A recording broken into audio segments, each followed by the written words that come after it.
ये थ्योरम ये है कि if 3 or more parallel lines make congruent intercepts on transversal, 3 parallel lines हैं और एक ट्रांसवर्सल असल में ये भी एक लाइन है जो इन तीनों लाइंस को इंटरसेप्ट करती है। तो जब ये इसको इंटरसेप्ट करेगी तो इन लाइंस के दरमियान जो सेगमेंट्स बनेंगे वो सेगमेंट आपस में इक्वल होंगे।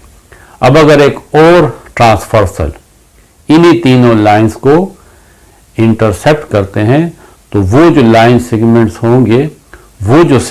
होंगे वो भी आपस में कॉन्ग्रुएंट होंगे। मैं आपको पहले इसकी डायग्राम ड्रा करके दिखाता हूं और फिर इसको हम प्रूफ करेंगे। पहले हम 3 पैरेलल लाइंस ड्रा करते हैं। ये फर्स्ट पैरेलल लाइन है, ये सेकंड पैरेलल लाइन है और ये थर्ड पैरेलल लाइन है। इनको आप कुछ नाम दे दें, ए B, C D,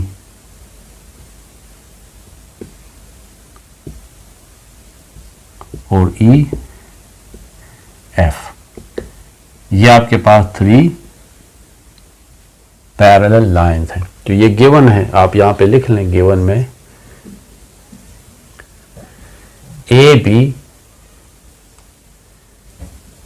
C D and E F are 3 lines. और ये 3 लाइंस आपस में पैरेलल है, तो आप लिखें कि A B line is parallel to C D line and C D line is parallel to E F. Line को शो करने के लिए ऊपर इस तरह हम इन तीनों पे लाइन ड्रा कर लेते हैं। अब एक ट्रांसवर्सल है, यानी एक और लाइन है जो इन तीनों लाइंस को देखें इंटरसेप्ट करती है।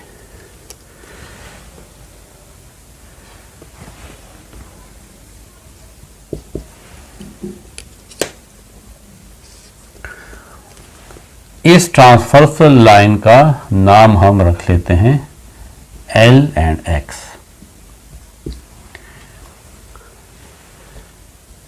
LX is an ट्रांसवर्सल और ये इंटरसेप्ट करती है, इंटरसेप्ट यानी काटती है A B C D and E F.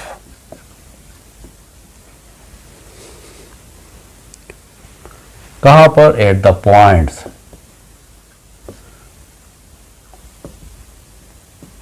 M, N and P respectively तरतीब के साथ, यानी ए बी को पॉइंट M पे काटती है। देखें ये ए बी को पॉइंट M पे इंटरसेप्ट करती है, सी डी लाइन को पॉइंट N पे इंटरसेप्ट करती है। सी डी है, देखें इसको इंटरसेप्ट कर रही है पॉइंट N के ऊपर, और इस ई एफ लाइन को इंटरसेप्ट करती है P के ऊपर। और ये भी गिवन है कि ये जो एम एन होगा ये एन P के कॉन्ग्रुएंट होगा। यानी जो स्टेटमेंट लिखा हुआ है कि make congruent intercept on a transversal, ये जो ट्रांसवर्सल ने ये सेगमेंट्स बनाए हैं ये कॉन्ग्रुएंट होंगे। तो एम एन, ये भी गिवन है, M N segment is congruent to N P segment. अब टू प्रूफ करना क्या है कि यहां पे एक और ट्रांसवर्सल इन्हीं तीनों लाइंस को इंटरसेप्ट करता है और उस ट्रांसवर्सल का नाम है Q Y. while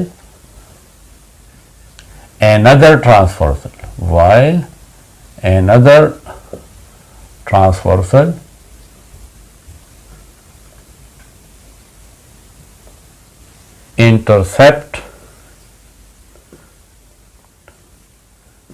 intercept these lines, ये जो ये these lines at, ये कहाँ पे काटती है? at points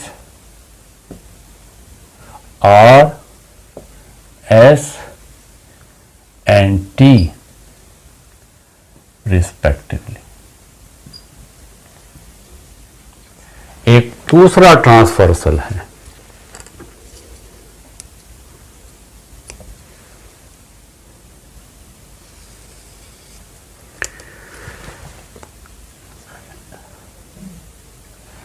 इस ट्रांसवर्सल को हम जो नाम दे रहे हैं वो है QY। ये जो QY ट्रांसवर्सल है, यहां पे आप Q लिख लें और यहां पे आप Y लिख लें। ये जो QY ट्रांसवर्सल है, ये इन तीनों लाइंस को इंटरसेप्ट करता है एट द पॉइंट R।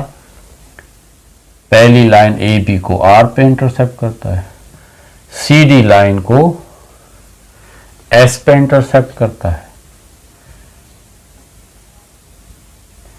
और ये जो EF लाइन है इसको T पे इंटरसेप्ट करता है। तो हमें प्रूव ये करना है, टू प्रूव हमें ये प्रूव करना है कि ये जो RS होगा ये ST के कॉन्ग्रुएंट होगा, जिस तरीके से MN और NP कॉन्ग्रुएंट है। तो RS ये जो सेगमेंट है ये कॉन्ग्रुएंट होगा ST के, ये हमें प्रूव करना है। अब कुछ कंस्ट्रक्शन है।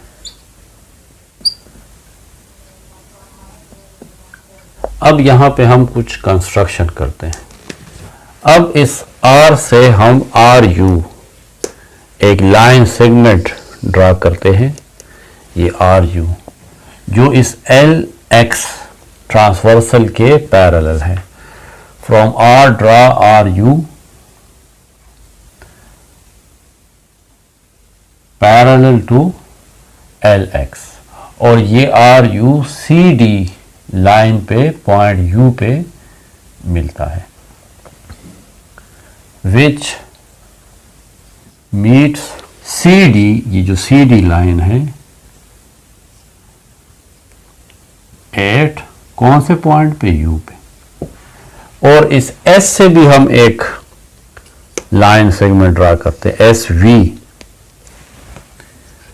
जो EF लाइन को पॉइंट V पे मिलता है। From S draw SV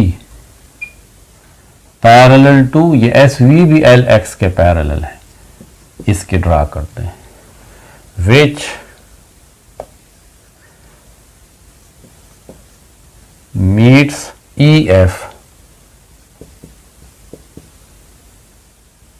line at V. Some angles are formed, label these angles. Here some angles are formed, label them as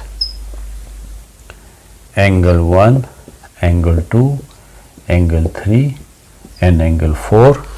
यानी यहाँ पे कुछ एंगल बनते हैं, इसको हम एंगल 1 कंसिडर कर लेते हैं, ये एंगल 2, ये एंगल 3 और ये एंगल 4। अब हमने सब को ड्रा कर लिया है, अब हमारा प्रूफ है। कुछ चीज़ें आपको याद रखनी है। MN कॉन्ग्रुएंट टू NP, इसको आपने जहन में रखना है और ये हमने प्रूफ करना है। ये कंस्ट्रक्शन भी आप जहन में रखें कि RU पैरेलल टू LX है और SV भी पैरेलल टू LX है। अब प्रूफ है। पहली बात जो हमने कंस्ट्रक्शन में की थी कि ये जो आर यू है, आर यू ये पैरेलल टू एल एक्स के है। R U is parallel to L X, ये हमारी कंस्ट्रक्शन थी।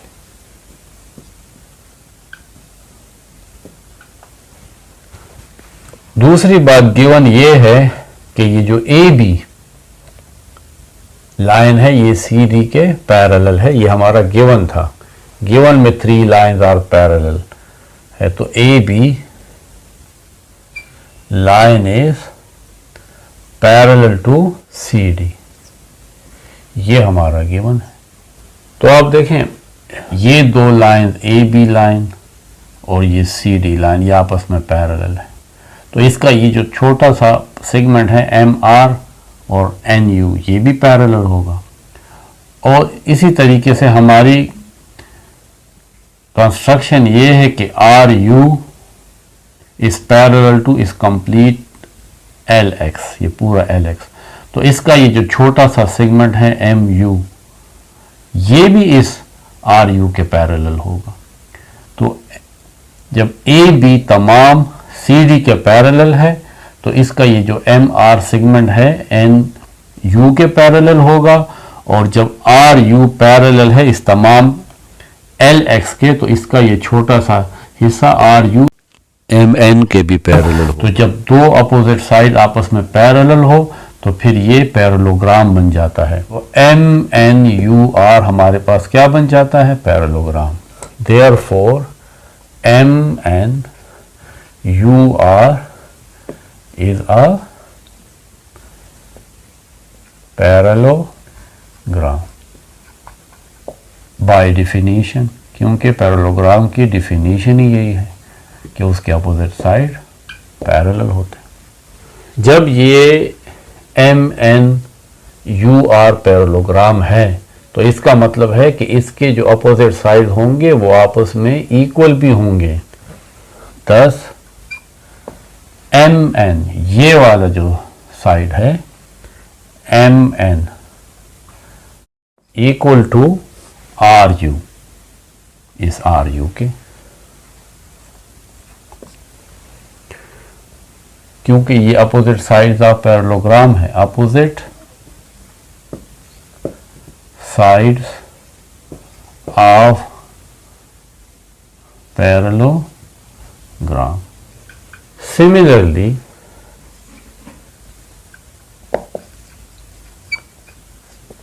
ये जो NP है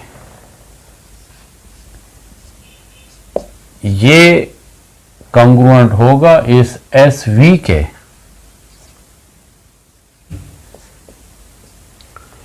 तो ये इक्वेशन 1 हो गई, ये इक्वेशन 2 हो गई। ये इसलिए कॉन्ग्रुएंट होगा NP-SV के क्योंकि जो कुछ हमने यहाँ पे किया है बिल्कुल वही तमाम सब कुछ यहाँ पे भी है। तो जब ये पैरेललोग्राम है तो ये भी पैरेललोग्राम है, और जब ये पैरेललोग्राम है तो जिस तरह इसके अपोजिट साइड आपस में पैरेलल और कॉन्ग्रुएंट है तो इसके जो अपोजिट साइड्स हैं वो भी आपस में पैरेलल और कॉन्ग्रुएंट है। तो NP और ये SV ये भी आपस में कॉन्ग्रुएंट होंगे क्योंकि ये भी एक पैरेललोग्राम बनता है।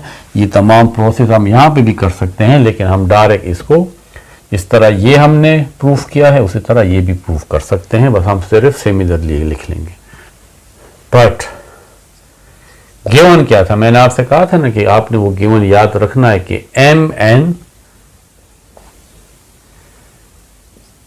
यानी हमें गिवन ये था ना कि एम एन और एन पी ये आपस में कॉन्ग्रुएंट होंगे। ये तो हमारा गिवन था एन पी के, इसको आप इक्वेशन 3 कह लें। अब जब एम एन और एन पी आपस में कॉन्ग्रुएंट है तो देखें एम एन तो आर यू के भी कॉन्ग्रुएंट है, तो एम एन की जगह आप आर यू लिख लें कॉन्ग्रुएंट टू, और एन पी की जगह आप एस वी लिख लें। एन पी भी कॉन्ग्रुएंट है एस वी के, तो आप एन पी की जगह एस वी लिख लें, यानी फ्रॉम 1 2 and 3, फ्रॉम 1 2 and 3।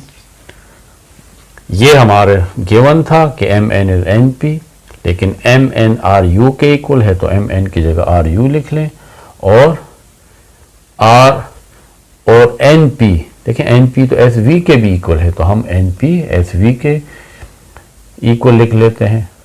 तो ये इन 1 2 3 से हमारे पास ये नतीजा आता है। ये हमने प्रूव कर दिया कि R U is congruent to S V.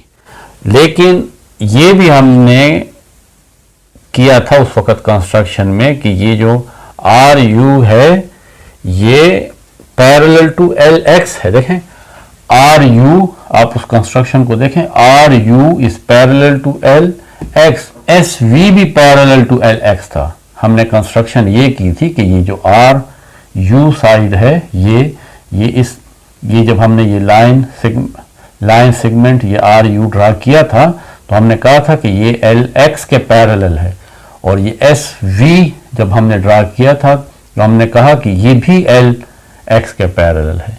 तो जब ये दोनों आर यू और एस वी ये एल एक्स के पैरेलल हुए तो इसका मतलब है कि ये आर यू और आर वी आपस में भी पैरेलल है, क्योंकि ये एक ही लाइन के पैरेलल है। तो R U is parallel to S V. तो हम कहेंगे कि both are parallel to L X. आपकी बुक वाले ने यहाँ पे कॉन्ग्रुएंट लिखा, यहाँ पे कॉन्ग्रुएंट नहीं आता, यहाँ पे पैरेलल आता है। दोनों एल एक्स के पैरेलल है। ये सब कुछ करने के बाद अब हम इन दो ट्राइंगल्स को लेते हैं। यहाँ पे हमने ये प्रूफ कर लिया कि ये जो आर यू है ये इस एस वी के कॉन्ग्रुएंट भी है, यानी इक्वल भी है, और ये आपस में पैरेलल भी है। तो अब हम इन दो ट्राइंगल को लेते हैं, एक आर यू एस और दूसरा एस वी और टी। तो अब हमारे पास ये दो ट्राइंगल है। Now triangle R U S और दूसरा ट्राइंगल है S V T. Triangle S V और टी। अब इसमें ज़रा करस्पॉन्डेंस देखते हैं। पहली ये वाली करस्पॉन्डेंस कि आर यू और एस वी आपस में कॉन्ग्रुएंट है। R U is congruent to S V. ये तो अभी हमने प्रूफ किया है, प्रूफ्ड। दूसरा ये एंगल 1 और एंगल 2 ये आपस में कॉन्ग्रुएंट होंगे, एंगल 2, और एंगल 3 और एंगल 4 भी आपस में कॉन्ग्रुएंट होंगे, एंगल 3 एंड एंगल 4 ये भी आपस में कॉन्ग्रुएंट होंगे। क्यों ये कॉन्ग्रुएंट होंगे? क्योंकि ये करस्पॉन्डिंग एंगल हैं। जब लाइंस पैरेलल हों तो ये जो करस्पॉन्डिंग एंगल्स होते हैं ये आपस में कॉन्ग्रुएंट होते हैं। तो हम कहेंगे करस्पॉन्डिंग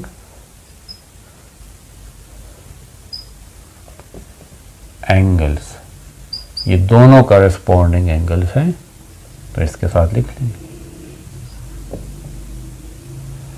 जब दो एंगल और एक साइड एक ट्राइंगल का और दो एंगल और एक साइड दूसरे ट्राइंगल का कॉन्ग्रुएंट है तो इसका मतलब है कि ये ट्राइंगल आर यू एस और ट्राइंगल एस वी टी ये आपस में कॉन्ग्रुएंट है, और ये पोस्टुलेट है side angle is congruent to side angle.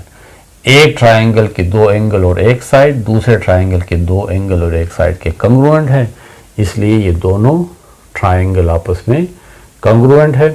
तो जब ये दोनों ट्राइंगल ये और ये आपस में हर लिहाज से कॉन्ग्रुएंट है, सेम है, तो फिर इसका करस्पॉन्डिंग साइड ये वाला आर एस इस एस टी के कॉन्ग्रुएंट होगा, क्योंकि ये corresponding sides of congruent triangle हैं। Hence RS is congruent to ST। क्यों? कि corresponding sides of congruent triangle. तो जब ये दोनों ट्राइंगल आपस में कॉन्ग्रुएंट हैं तो इसके बाकी साइड्स, यानी ये साइड, ये वाला साइड इसके कॉन्ग्रुएंट होगा, ये एंगल इसके कॉन्ग्रुएंट होगा। तो ये साइड आर एस इस साइड एस टी के कॉन्ग्रुएंट होगा। तो ये हमने प्रूफ कर लिया कि जब ये ट्रांसवर्सल इन तीनों लाइंस को इंटरसेप्ट करता है तो एम एन और एन पी अगर ये आपस में कॉन्ग्रुएंट है तो एक दूसरा ट्रांसवर्सल क्यू वाई जब इसी लाइन को किसी और पॉइंट के ऊपर इंटरसेप्ट करेगा तो वो जो सेगमेंट बनेंगे आर एस और एस टी वो भी आपस में कॉन्ग्रुएंट होंगे। ये हमारा प्रूफ था।